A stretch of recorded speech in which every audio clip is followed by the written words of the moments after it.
And welcome to the Cardinals Nest, the show where we talk St. Mary's University athletics. Dean Beckman, the faculty athletics representative, along with Donny Nadeau, our sports information director. We are coming to you from the Jerry and Pat Pappenfuss Multimedia Lab in Aquinas Hall on the campus of St. Mary's University. And AJ Ruskowski is our producer, also the goalie on the men's hockey team. That's where we start our show this week, Donnie, because coming up later on, and actually quite soon on the program, we're going to continue our interviews with the St. Mary's Hall of Famers.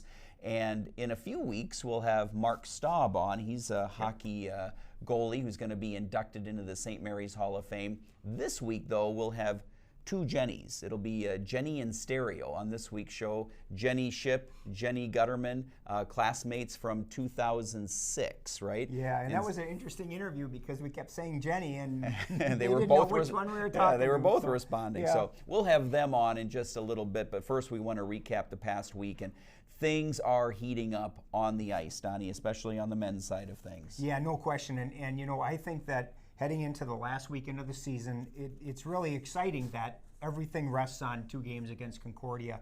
And I think that what's really impressive about the way the men's hockey team is playing right now is you look at their last two weekends, they earned splits against St. John's, second place in the conference. They earned a split against St. Scholastica last weekend, first in the conference, and had not lost in conference play until they took one on the chin for the good guys.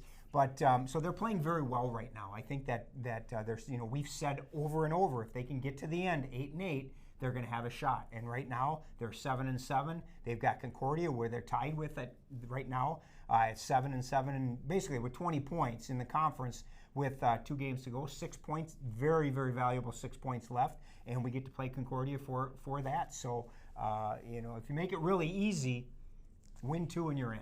Yep. And that's about as simple as it can get, because other than that, it gets really, really foggy. So right now we're just planning on 2 wins over the Cobbers and on to the playoffs. Yeah, we want to see that ice arena packed Friday and Saturday, Friday night game and Saturday afternoon. Saturday right? afternoon, Yeah. That's right. Yeah, so we'll look at the schedule a little bit later, but this is the time of year you play for, and it's all coming down to the final weekend against Concordia. On the women's side of things, Donnie, you talked about it on the show last week. They just need that one game where they get an offensive outburst, and they finally got it on Saturday, yeah, on Senior Day, no less. Exactly. Too. I mean, great win for them, 5-1 over St. Scholastica, and as you mentioned, on Senior Day, a couple of seniors had goals. Jordan Keeley, who is a 5th year, playing in her last home game. She played very well between the pipes. And then Allie Erlob, one of the youngsters, a goal and 3 assists, so a great game from her, and really a nice way to send the seniors off and to end your home schedule with a win over a very good St. Scholastica team. They'll head to Concordia this weekend to close out their season with a couple games against the Cobbers with that long trip to Moorhead. And on the basketball, on the hardwood side of things now, a rare hiccup for the men's basketball team after a 3-game winning streak, several games where they played a lot of tight ones. One did not go their way at St. John's. They got beat 90-58. I think, Donnie, you chalked that one up to they were kind of due for one of those games. You know, and I actually talked to Coach Fano before we were on the air today, and that's exactly what he said. He said, you know, we had won 3 in a row. We've been playing very well, lots of close games, and you know what? We had an off game. And you know, that's going to happen. I'd much rather have it happen now than hopefully next week. And they're still right in the thick. All they need is they've got 2 games left. They need 1 win. And should they not get 1 win, they still have a chance. I mean, there's just so many things that can happen.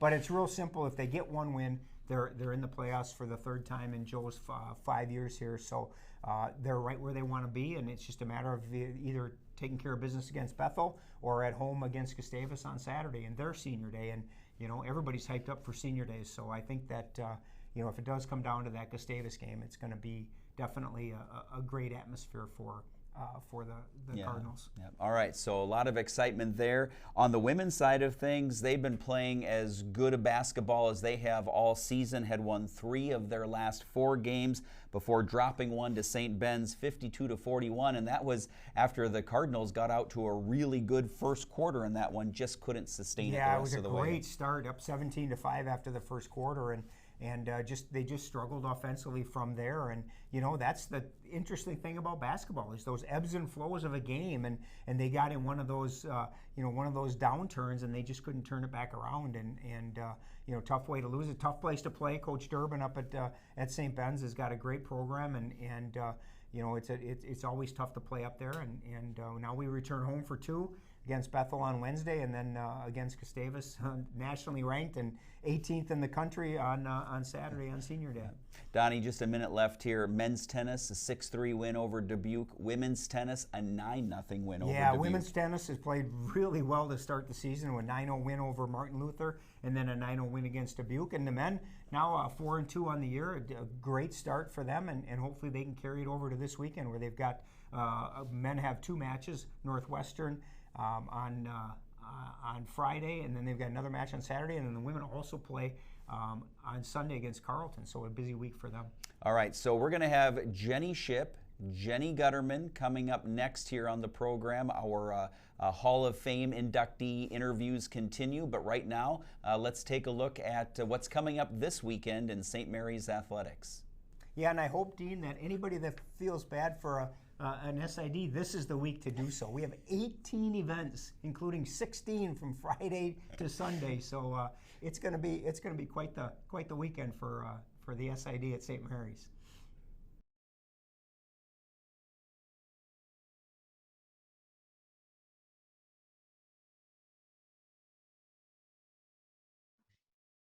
And now we'll continue with our Hall of Fame inductee interviews here on the Cardinals Nest, as we welcome in a couple of classmates, actually, from 2006.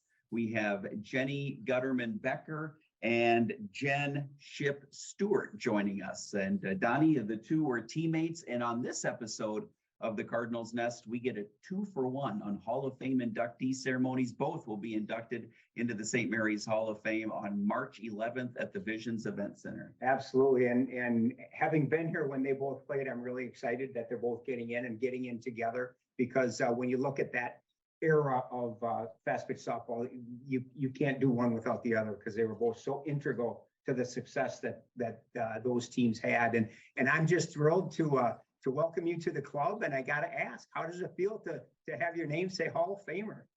Jenny?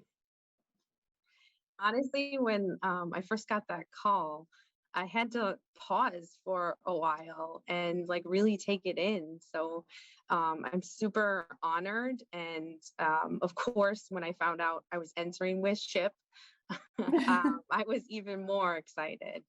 Schipper, how about you? Exact same. And I'll be honest, and I don't know if this sounds bad or if it's funny, and it's meant to be funny, but I saw that Brian had called or left an email or something, and I was like, oh, this must be about donating towards the program or something. And then I was looking at the email and I'm like, wait, this seems a little bit different, the tone of all of this. So it was really exciting, and it's such an honor to have your name up there. And there are some great softball people ahead of us that we get to join, and to do it with Gut is great, because we get to do this kind of stuff together where it's not just by ourselves. So makes it a lot more fun. So let's kind of go back, and even before your playing time here at St. Mary's, talk about where you grew up and then how you ended up coming and choosing St. Mary's to play softball. Gut, we'll start with you. Go ahead. Okay. So actually, it's a pretty funny story. I'm from Shoreview, Minnesota, so I was at Mounds View High School. And honestly, I wasn't sure where I wanted to go, what I wanted to do, if I wanted to be that far away from home. So I was kind of bouncing all over the place. And a coach kept calling me and asking to set up, a little, interview with my guidance counselor. And I kept kind of putting it off. And finally, she kind of just showed up. And I honestly, from there on out, it was an experience. She, Coach Fenner, who I'm talking about, had me come down and visit. And I want to say we were driving from Rochester into Winona. And when I first saw kind of, entering campus, coming down through the bluffs and all of, all that St. Mary's had to offer, my breath got taken away. And I knew a couple of my former teammates were at Mounds View, were playing or at St. Mary's, so they were kind of egging me along. And it seriously, blink of the eye, I felt like I was on that field. But, coach was, such a integral part of me coming to St. Mary's. And honestly, my career, I really do owe it all to her. And Jenny? Sorry, distracted by the kids that are just coming home. My story is a little bit different because I wasn't sure if I wanted to play college ball. So I graduated high school and I was like, I don't know. My high school season wasn't a whole lot of fun that year. And I played summer ball, and I played summer ball with a team that made me remember that I loved softball. And I told my pitching coach, maybe I want to play. And he's like, hey, I know this coach in at St. Mary's, Nikki Fenner, and like, let me give her a call. So we called her in June after I graduated, maybe July, I'm not positive. And my mom and I drove down, and coach had her daughter, who, gosh, Maya was 6 months old, maybe, in a car seat. And she, just came in this random meeting on a random whatever day. And again, just like Gut said, you drive into Winona and it's beautiful. So the first impression is great. And then meeting coach, she was great and sold it. And I went to the admissions office and signed some papers and did all the things. And I was registered in like 3 hours. So it was a different kind of story, but like the best story. Well, yeah, Jen, I think it's a good thing you kept playing because as I'm looking at your stats here in both pitching and hitting, but especially the pitching stats jump out at you. Still number one in a lot of different categories, but for you, what did it mean to sort of be that dual threat, both offense and of course pitching on the mound? I don't know, maybe I don't know if I speak for Gut or not, but I don't think you think about it while you're doing it. Mm-hmm. You're just like, I want to do well. And we practice a lot. And the goal is to step into the circle and throw strikes and step up to the plate and get on base or bunch your lead off over or whatever it is. And so I wasn't thinking about it. I remember when coach, I think, handed me my record-breaking ball for strikeouts. And I was like, why are you giving me this? And it was like at St. Kate's. And she's like, you just broke a record. And I was like, what record? So you're just playing. It's just fun, and you're playing, and it's competitive. Gut, I'm sorry. It's hard. It's hard to talk about yourself, and I get that. But once you found out you were going into the Hall, did you have an opportunity to sit back and kind of think back to your playing days and what an outstanding career it really was? I mean, as Dean was talking to Schipper, it's like your numbers are they're the best of the best. And we've had some really good softball players, and you're right there with them. Have you had a chance to let that kind of sink in? Yes and no. Kind of like Schipp had, mentioned is some of the, I looked at the stats and I see the stats, right? But it's like when I was going through, the day to day, the season to season, like I just didn't realize, I think at one point, I specifically remember a California trip where coach had said, hey, you've gotten like a ridiculous amount of hits in a row. And I was like, oh, I had no idea. I was just out there playing, having fun. So that was something that, in the moment I, wasn't really aware of it. I do joke with my kids now where I say, you should listen to mommy. I think I know what I'm doing. Maybe read this little paragraph. But, they, I don't know that they really get it just yet, but it's crazy. When you do, actually sit down and, look at, what I did over those 4 years, it's pretty crazy. Jenny, what stands out to me about your accomplishments, I mean, there's a lot of great ones, but what jumps out at me is you started every single game all 4 years of your career. And for those of you counting at home, that's 162. That's phenomenal. I mean, hardly anybody, as hard as it is to play collegiate softball, to start every game as a freshman all the way through your senior year, it speaks to your endurance, longevity, and just overall talent. So I think, I don't know about you, but of all the stats, that impresses me the most, I think. Thank you. I mean, honestly, I was out there to compete, and I relied on, coach. If, she would always put the best, the best players at that time out there. And I worked my hardest when I could. I don't know if you knew this or can remember this. When I actually first came to St. Mary's, I was still recovering from ACL surgery.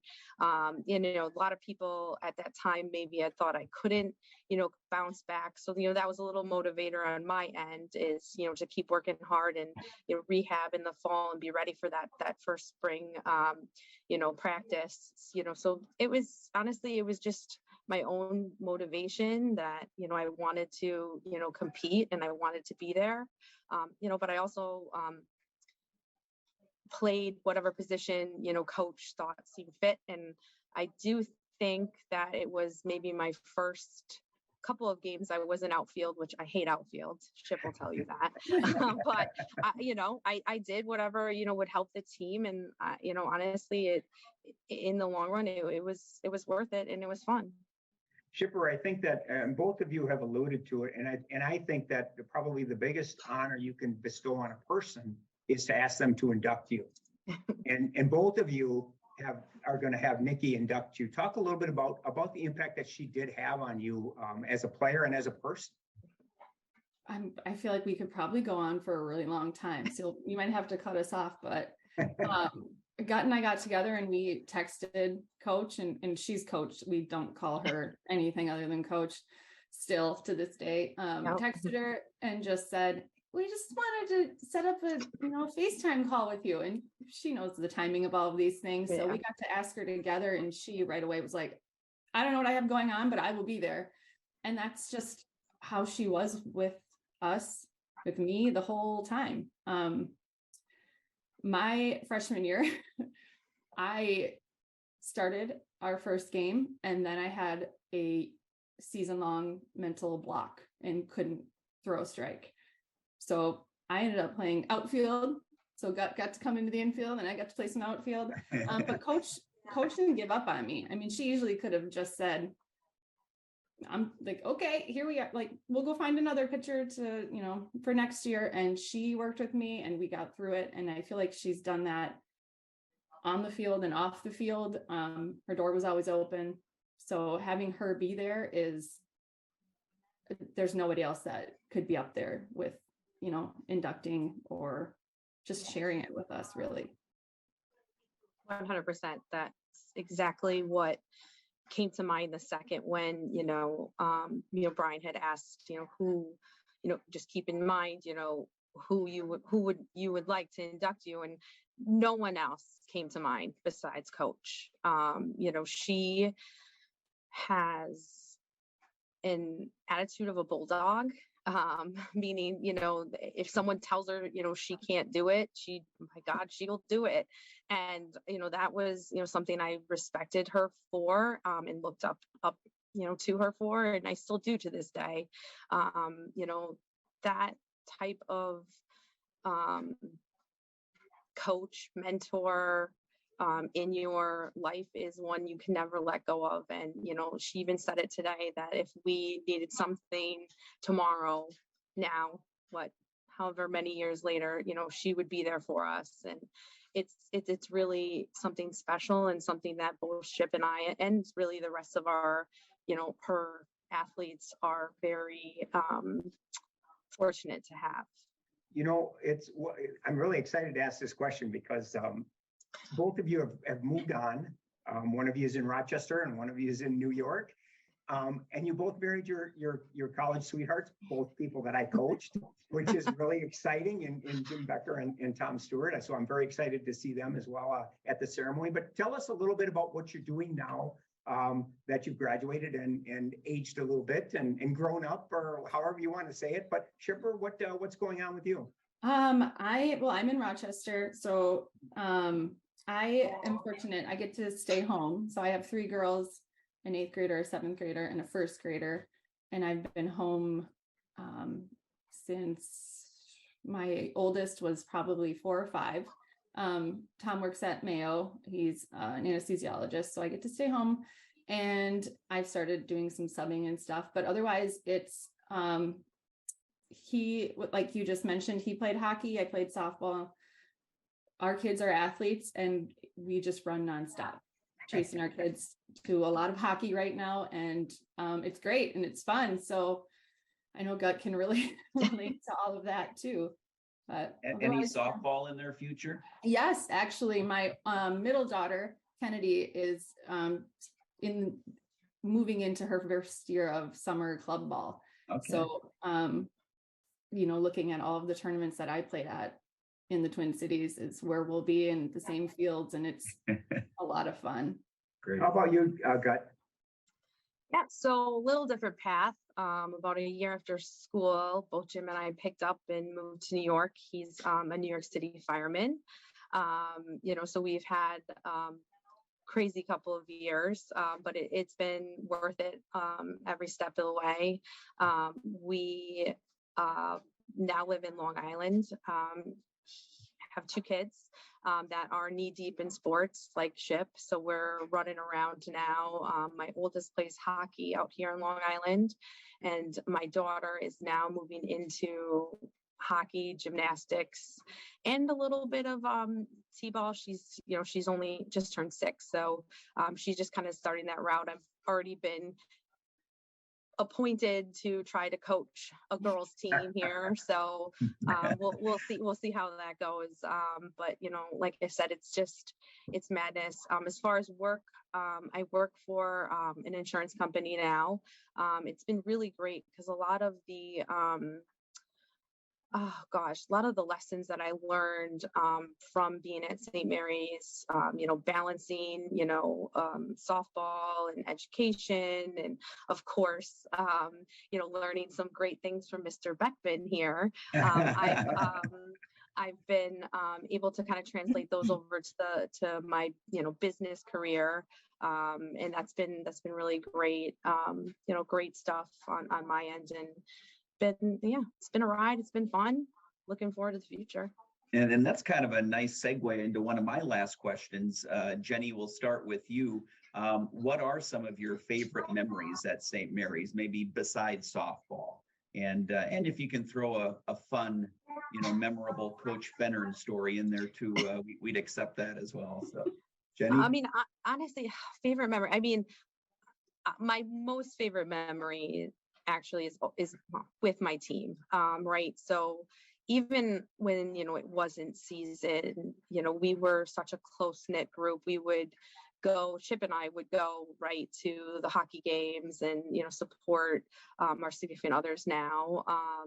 We drive up to the Twin Cities and watch them like crazy people, and but we would do a lot of stuff together. But my all-time favorite was always going on our spring trips to California. My freshman year was my first time ever on a plane, so that was interesting. Coach kind of helped me through some nerves with that. But it was fun. It was fun to all the team building that we did on that front.